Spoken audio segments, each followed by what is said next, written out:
तो आज हम पार्ट के आगे का टॉपिक देखने वाले हैं उत्सर्जन।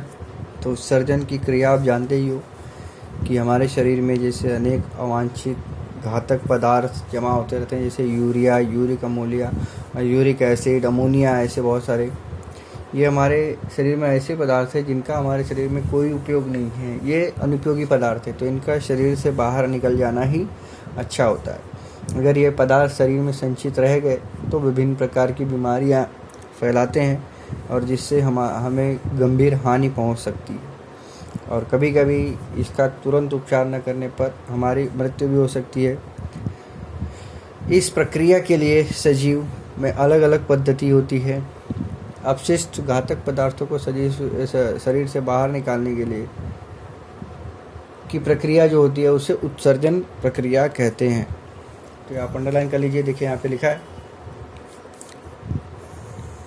अपशिष्ट घातक पदार्थों को शरीर से बाहर निकालने की क्रिया को उत्सर्जन कहते हैं। एक कोशीय सजीवों में अपशिष्ट पदार्थ कोशिका के पृष्ठभाग से सीधे बाहर विसर्जित हो जाते हैं, जबकि बहुकोशीय सजीवों में यह प्रक्रिया क्या है, जटिल है। तो हम आगे देखेंगे अब इसके आगे। देखिए वनस्पतियों में उत्सर्जन कैसे होता है, क्या दिखाया गया है। देखिए विशिष्ट ऋतुओं में वनस्पतियों में पेड़ पत्ती सब झड़ते हैं, है कि नहीं। तो यह क्या है, उत्सर्जन का ही प्रकार है। या आप देखते हैं उसके अंदर वनस्पतियों में राल या गूंज जैसी चीज़ें पाई जाती हैं, वो भी क्या है, उत्सर्जन के ही प्रकार हैं। वनस्पतियों की उत्सर्जन क्रिया प्राणियों की उत्सर्जन क्रिया की अपेक्षा सरल होती है। वनस्पतियों में बाहर निकाले जाने वाले अपशिष्ट पदार्थों के लिए विशेष उत्सर्जक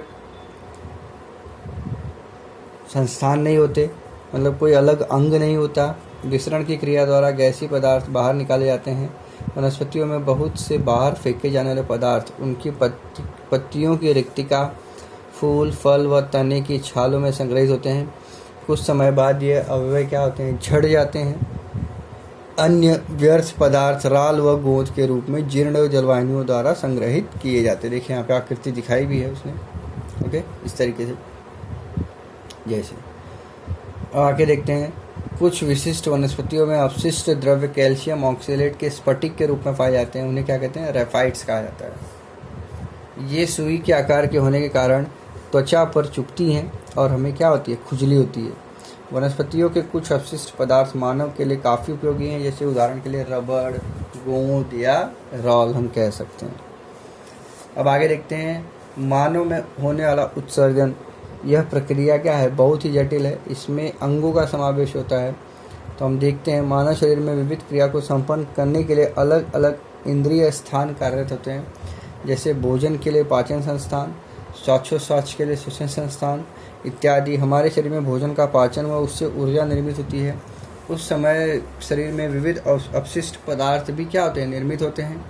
इन अपशिष्ट पदार्थों को शरीर से बाहर निकालना आवश्यक होता है, इसलिए इस कार्य के लिए उत्सर्जन संस्थान कार्य करता है। इसमें वृक्कों की जोड़ी होती है, मूत्र वाहिनी की जोड़ी होती है, मूत्राशय होता है और मूत्रसर्जक नलिका का समावेश होता है। वृक्क माने किडनी जिसको बोलते हैं हम लोग। वृक्क द्वारा रक्त के अपशिष्ट पदार्थ तथा अतिरिक्त व अनावश्यक पदार्थों को पृथक कर मूत्र तैयार किया जाता है। मतलब यह एक छानने का काम करती है। इसमें जो उपयोगी पदार्थ होते हैं वो शरीर के अंदर चले जाते हैं और जो अनुपयोगी पदार्थ होते हैं वह बाहर आ जाते हैं, वो मूत्र के रूप में तैयार कर दिए जाते हैं। आगे देखते हैं, देखिए अब यहाँ पर उन्होंने आकृति दी है। यहाँ पर देखिए बताया गया है, वृक्क ग्रंथि दिया है। ये दोनों जो चीज़ें हैं, वृक्क ग्रंथि, अधोशिरा, वृक्क धमनी, है ना, धमनी तथा शिरा आपने पढ़ा आखिर में, उसी तरीके से है। एक रक्त ले जाने का काम करती है, एक रक्त ले आने का काम करती है, तो यहाँ तक कनेक्ट होती है। या मूत्राशय, मूत्रवाहिनी सभी। और यहाँ पे किडनी के बारे में दिया है। किडनी में बोमन संपुट पाए जाते हैं जो कि वृक्क को छानने का काम करते हैं, किसको, ब्लड को। अब आगे देखते हैं, उदर के पीछे की ओर मेरुदंड के दोनों ओर सेम के बीच के आकार के दो वृक्क होते हैं। वृक्क में छानने की मूलभूत क्रिया करने वाले घटक को क्या कहते हैं, नेफ्रॉन कहते हैं, नेफ्रॉन। प्रत्येक नेफ्रॉन में कप के आकार के पतली भित्तिका वाला ऊपर का भाग होता है, जिसे क्या कहते हैं, बोमन संपुट कहते हैं।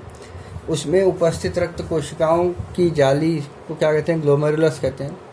और आगे डायग्राम दिया है, देखो यहाँ पर, ये देखिए यहाँ पे ये डायग्राम दिया है ना, यही है, ये बोमन थपुट है, ये उसके अंदर का ग्लोमेरुलस है और इसका नेफ्रॉन के डायग्राम दिया गया है। अब आगे, यकृत में तैयार हुआ यूरिया रक्त में आता है। जब यूरिया युक्त रक्त ग्लोमेरुलस में आता है तो उस समय ग्लोमेरुलस में उपस्थित रक्त कोशिकाओं द्वारा इनका रक्त का क्षरण होता है और वह यूरिया तथा तत्सम पदार्थ अलग कर दिए जाते हैं जो हमारे शरीर के लिए अनुपयोगी होते हैं। अब आगे देखें, बोमन संपुट के चयनशील पटल से पानी के अणु तथा अन्य पदार्थों का अवशोषण महीन अणु छिद्र से बाहर निकल जाते हैं। बोमन संपुट का द्रव बाद में नेफ्रॉन नलिका में जाता है और पानी तथा उपयुक्त अणुओं का रक्त में पुनः अवशोषण किया जाता है। बचे हुए अपशिष्ट पदार्थ वाले द्रव्य से मूत्र तैयार किया जाता है और यह मूत्रवाहिनियों की सहायता से संग्रहित किया जाता है और मूत्राशय में संग्रहित किया जाता है और तत्पश्चात मूत्रोत्सर्जन मार्ग द्वारा बाहर निकाल दिया जाता है। इसलिए हम हमेशा मूत्र विसर्जन पर नियंत्रण कर सकते हैं। मानव में वृक्क के उत्सर्जन का प्रमुख अवयव है, परंतु त्वचा व फेफड़े भी उत्सर्जन की प्रक्रिया करते हैं। जैसे कि हमको पसीना होता है तो वो भी क्या है, एक प्रकार का उत्सर्जन ही है। फिर देखते हैं आगे, दायां वृक्क बाएं वृक्क की अपेक्षा थोड़ा नीचे होता है। प्रत्येक वृक्क में साधारणतः 10 लाख नेफ्रॉन होते हैं और साधारण व्यक्ति के शरीर में लगभग 5 लीटर रक्त होता है जो प्रतिदिन 400 बार छाना जाता है। किसके द्वारा? वृक्क के द्वारा, किडनी के द्वारा। और वृक्क प्रतिदिन लगभग 190 लीटर रक्त छानता है जिसमें से 1 से 1.9 लीटर मूत्र तैयार होता है और बचा हुआ द्रव पदार्थ पुनः अवशोषित कर लिया जाता है। तो इस तरीके से मानव में उत्सर्जन प्रक्रिया होती है। अब आगे देखेंगे,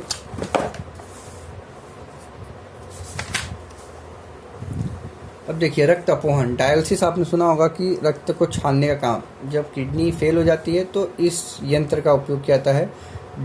डायलिसिस, रक्त अपोहन यंत्र, देखिए यहाँ पे दिया, ये प्रोसेस दिया है। यहाँ से एक साइड से ब्लड लिया जा रहा है, फिर उसके बाद उसको छान के वापस दिया जा रहा है। देखिए यहाँ, ठीक है, इस तरीके से